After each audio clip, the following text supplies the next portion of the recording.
ನಮಸ್ತೆ ಎಲ್ಲರಿಗೂ, welcome to Mallika vlogs in Kannada. ಇವತ್ತು ನಾನು ಬೆಳಿಗ್ಗೆಯಿಂದ ನೈಟ್ ರೊಟೀನ್ವರೆಗೂ ನಿಮ್ಮ ಹತ್ರ ವೀಡಿಯೋನ ಶೇರ್ ಮಾಡ್ಕೋಬೇಕು ಅಂತ ಅಂದ್ಬಿಟ್ಟು ಅಲ್ಲಲ್ಲಿ ಕೆಲವೊಂದು ಕ್ಲಿಪ್ಪಿಂಗ್ಸ್ನ ಹತ್ರ ಆ್ಯಡ್ ಮಾಡ್ತಾ ಇದ್ದೀನಿ. ತುಂಬ ಬ್ಯುಸಿ ಡೇ ಅಂತ ಹೇಳ್ಬೋದು ಇವತ್ತು. ನಾನು ಅಂದ್ಕೊಂಡೇ ಇರಲಿಲ್ಲ ಇಷ್ಟು ಬ್ಯುಸಿಯಾಗಿರ್ತೀನಿ ಇವತ್ತು ಅಂತ. ಸೊ ಹಾಗೆ ವ್ಲಾಗ್ನ ಸ್ಟಾರ್ಟ್ ಮಾಡಿದೆ. ಎಂಡ್ ಮಾಡೋ ಅಷ್ಟೊತ್ತಿಗೆ ನೈಟ್ ಆಗಿಬಿಡ್ತು. ಐ ಹೋಪ್ ನಿಮ್ಗೆಲ್ಲರಿಗೂ ಇಷ್ಟ ಆಗ್ಬೋದು. ಫುಲ್ ವೀಡಿಯೋ ಆದರೆ ನೋಡಿ. ಫಸ್ಟ್ ಟೈಮ್ ಯಾರಾದರೂ ಚಾನಲ್ನ ನೋಡ್ತಿದ್ರೆ ಸಬ್ಸ್ಕ್ರೈಬ್ ಮಾಡ್ಕೊಂಡು ನೋಡಿ. ವೀಡಿಯೋಸ್ ಇಷ್ಟ ಆದರೆ ಒಂದು ಲೈಕ್ ಮಾಡೋದನ್ನು ಮರಿಬೇಡಿ, ಓಕೆನಾ. ಬೆಳಗಿನ ಬ್ರೇಕ್ಫಾಸ್ಟ್ ಪಲಾವ್ ಮಾಡಿದ್ದೆ. ಮಕ್ಕಳು ಲಂಚ್ ಬಾಕ್ಸ್ ಎಲ್ಲ ಪ್ಯಾಕ್ ಮಾಡಿಬಿಟ್ಟು ಸ್ಕೂಲಿಗೆ ಕಳಿಸಿ ಇಲ್ಲಿ ನಾನು ದೋಸೆ ಬ್ಯಾಟರ್ಗೋಸ್ಕರ ಅಕ್ಕಿ ಮತ್ತು ಉದ್ದಿನಬೇಳೆ, ಅವಲಕ್ಕಿ ಇವೆಲ್ಲ ಹಾಕಿಬಿಟ್ಟು ನೆನೆಸಿಡ್ತಾ ಇದ್ದೀನಿ. ಇನ್ನು ಇವತ್ತು ನಾನು ಈ ಬ್ಯಾಟರ್ ರೆಡಿ ಮಾಡಿ ಇಟ್ಕೊಂಡ್ಬಿಟ್ರೆ ಒಂದು ವಾರದವರೆಗೂ ಇಡ್ಲಿ ಬೇಕಾದರೆ ಇಡ್ಲಿ, ದೋಸೆ ಬೇಕಾದರೂ ದೋಸೆ, ಏನು ಬೇಕಾದರೂ ಮಾಡ್ಕೋಬೋದು. ಸೊ ಈ ಕಂಪ್ಲೀಟ್ ನಾನು ಒಂದು ವಾರಕ್ಕೆ ಒಂದ್ಸಲಿ ಬೇಕು ಅಂತ ಅಷ್ಟು ಮಾಡಿ ಇಟ್ಕೊಂಡ್ಬಿಡ್ತೀನಿ. ರಾತ್ರಿ ಬಂದು ರುಬ್ಕೊಳ್ಳೋ ಅಂಥದ್ದು ಕಂಪ್ಲೀಟಾಗಿ ಒಂದು 7ರಿಂದ 8 ಅವರ್ವರೆಗೂ ನೆನೆಯುತ್ತೆ. ಸೊ ಈ ಕೆಲಸ ಎಲ್ಲ ಮುಗಿಸ್ಕೊಂಡು ನಾನು ಕೂಡ ರೆಡಿಯಾಗಿ ಪಾರ್ಲರ್ಗೆ ಬಂದುಬಿಟ್ಟೆ, ತಿಂಡಿ ಎಲ್ಲ ಮುಗಿಸ್ಕೊಂಡು. ಆ್ಯಂಡ್ ಪಾರ್ಲರ್ಗೆ ಬಂದ ಮೇಲೆ ತುಂಬಾ ಗಲೀಜಾಗಿತ್ತು. ಯಾಕೆ ಅಂದರೆ ನಿನ್ನೆ ನನಗೆ ಒಂದು 4 ಹೇರ್ ಕಟ್ ಬಂದಿತ್ತು.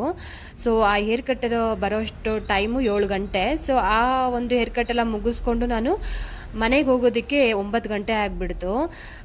ತುಂಬಾ ಗಲೀಜಿತ್ತು. ನಾನು ಕ್ಲೀನ್ ಮಾಡೇ ಇರಲಿಲ್ಲ, ಸಿಕ್ಕಾಪಟ್ಟೆ ಟಯರ್ಡ್ ಆಗಿಬಿಟ್ಟಿದ್ದೆ.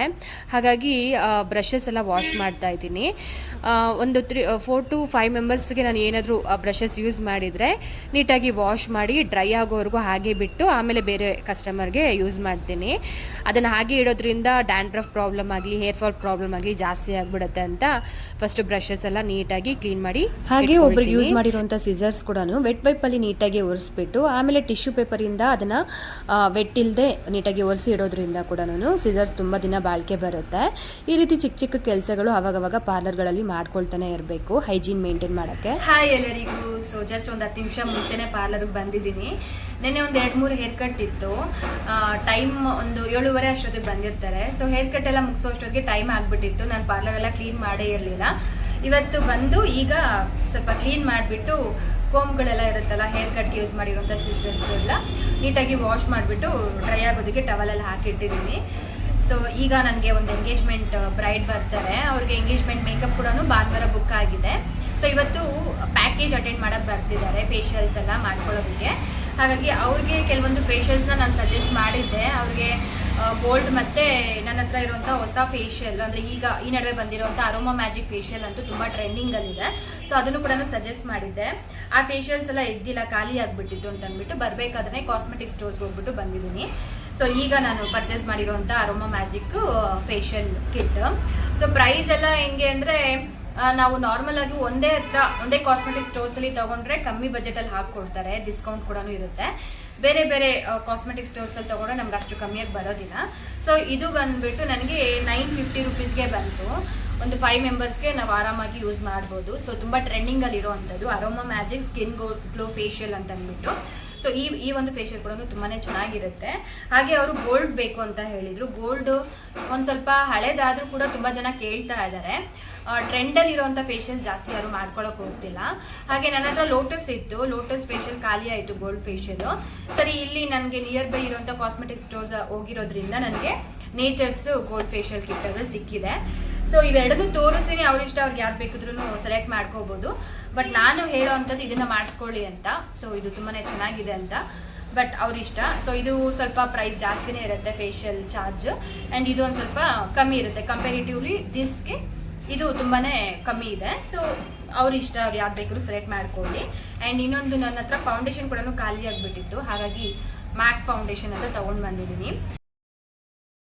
ಈಗ ಬರ್ತಿರೋಂಥ ಎಂಗೇಜ್ಮೆಂಟ್ ಬ್ರೈಡ್ ನಾನು ಫೇಶಿಯಲ್ಸ್ ಎಲ್ಲ ಪ್ಯಾಕೇಜಲ್ಲಿ ಮೆನ್ಷನ್ ಮಾಡಿದ್ದೆ. ಸೊ ಆ ಒಂದು ಪ್ಯಾಕೇಜ್ನ ಅಟೆಂಡ್ ಮಾಡೋದಕ್ಕೆ ಬರ್ತೀನಿ ಅಂತ ಹೇಳಿದರು. ಒಂದು ವಾರ ಮುಂಚೆನೇ ಬುಕ್ಕಿಂಗ್ ಆಗಿತ್ತು. ಸೊ ಈ ರೀತಿ ಬುಕ್ ಮಾಡ್ಕೊಂಡು ಬಂದರೆ ನಾನು 3 to 4 ಅವರ್ಸ್ ಅವ್ರ ಜೊತೆಗೇ ಟೈಮ್ ಸ್ಪೆಂಡ್ ಮಾಡಬೇಕಾಗುತ್ತೆ. ಸೊ ಹಾಗಾಗಿ ಇವತ್ತು ಬರೋಕ್ಕೆ ಹೇಳಿದ್ದೀನಿ. ಬರೋಕ್ಕಿಂತ ಮುಂಚೆ ಕೆಲವೊಂದು ಪ್ರಿಪ್ರೇಷನ್ಸ್ ಮಾಡಿ ಇಟ್ಕೋಬೇಕಲ್ವ, ವ್ಯಾಕ್ಸ್ ತೆಗಿಯೋವಂಥದ್ದು, ಪೆಡಿಕ್ಯೂರು, ಫೇಶಿಯಲ್ಸ್ ಇವೆಲ್ಲ ರೆಡಿ ಮಾಡಿ ಇಟ್ಕೋಬೇಕು.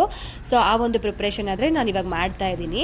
ಇನ್ನು ಪ್ಯಾಕೇಜ್ ಲಿಸ್ಟ್ಗೆ ಬರೋದಾದರೆ ನಾನು ನೆಕ್ಸ್ಟ್ ವೀಡಿಯೋದಲ್ಲಿ ನಿಮ್ಮ ಹತ್ರ ಶೇರ್ ಮಾಡ್ಕೊಳ್ಳಿ. ಮಾಡ್ಕೊಳ್ತೀನಿ.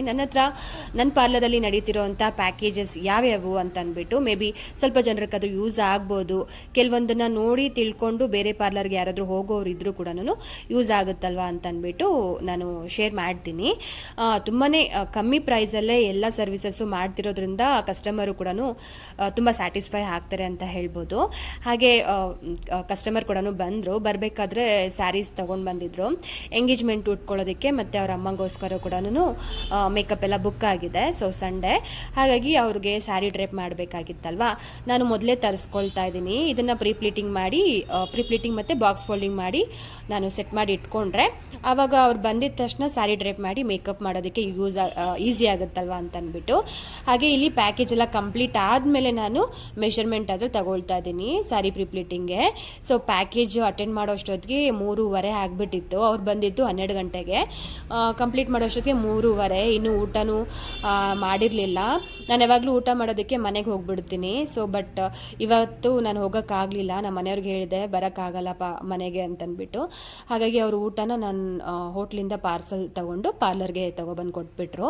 ಊಟ ಮಾಡೋ ಅಷ್ಟೊತ್ತಿಗೆ 4 ಗಂಟೆ. ಸೊ ಕಸ್ಟಮರ್ನ ಅಟೆಂಡ್ ಮಾಡಿಕೊಂಡು ಊಟ ಮಾಡಿ ನಾನಾದರೆ ಮತ್ತೆ ನೆಕ್ಸ್ಟ್ ಕಸ್ಟಮರ್ನಾದರೆ ಅಟೆಂಡ್ ಮಾಡಿದೆ.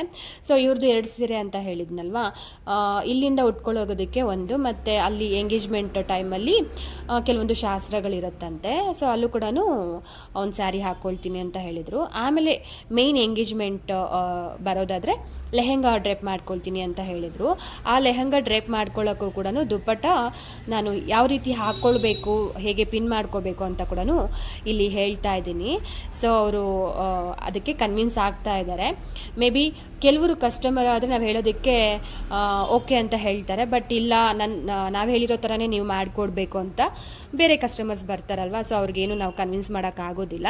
ಸೊ ಈ ಕೆಲಸ ಎಲ್ಲ ಮುಗಿಸ್ಕೊಂಡು ಇನ್ನೂ 1-2-3 ಕಸ್ಟಮರ್ಸ್ನ ಅಟೆಂಡ್ ಮಾಡಿ ಮನೆಗೆ ಬರೋಷ್ಟೊತ್ತಿಗೆ 9 ಗಂಟೆ ಆಗಿತ್ತು.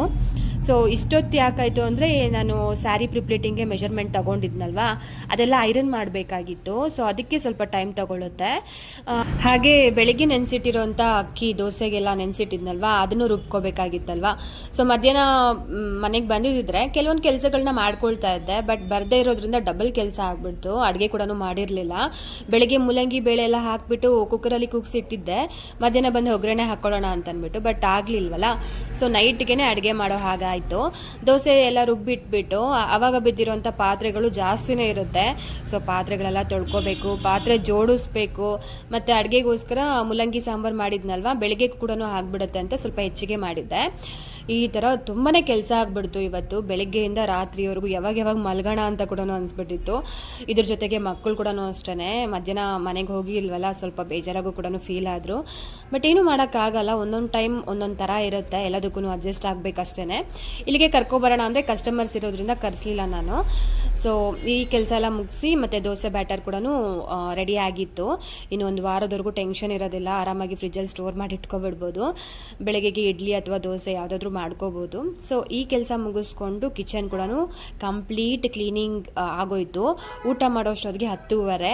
ಆರಾಮಾಗಿ ಬಿಗ್ ಬಾಸ್ ಬರ್ತಿರುತ್ತಲ್ಲ ನೋಡಿಕೊಂಡು ಡಿನ್ನರ್ ಮುಗಿಸ್ಕೊಂಡು ಎಲ್ಲರೂ ಮಲ್ಕೊಂಡ್ವಿ. ಸೊ ಇದಾಗಿತ್ತು ಇವತ್ತಿನ ವ್ಲಾಗ್. ಆದರೆ ನಿಮಗೆಲ್ಲರಿಗೂ ಇಷ್ಟ ಆಗಿದೆ ಅಂತ ತಿಳ್ಕೊಳ್ತೀನಿ.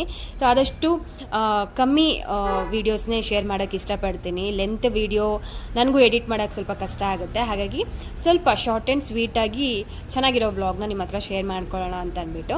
ಸೊ ಈ ವಿಡಿಯೋ ಇಷ್ಟ ಆದರೆ ಮಾತ್ರ ಒಂದು ಲೈಕ್ ಮಾಡೋದನ್ನು ಮರಿಬೇಡಿ. ಫಸ್ಟ್ ಟೈಮ್ ಯಾರಾದರೂ ಚಾನಲ್ನ ನೋಡ್ತಿದ್ರೆ ಸಬ್ಸ್ಕ್ರೈಬ್ ಮಾಡ್ಕೊಳ್ಳಿ. Thank you so much for watching. Bye.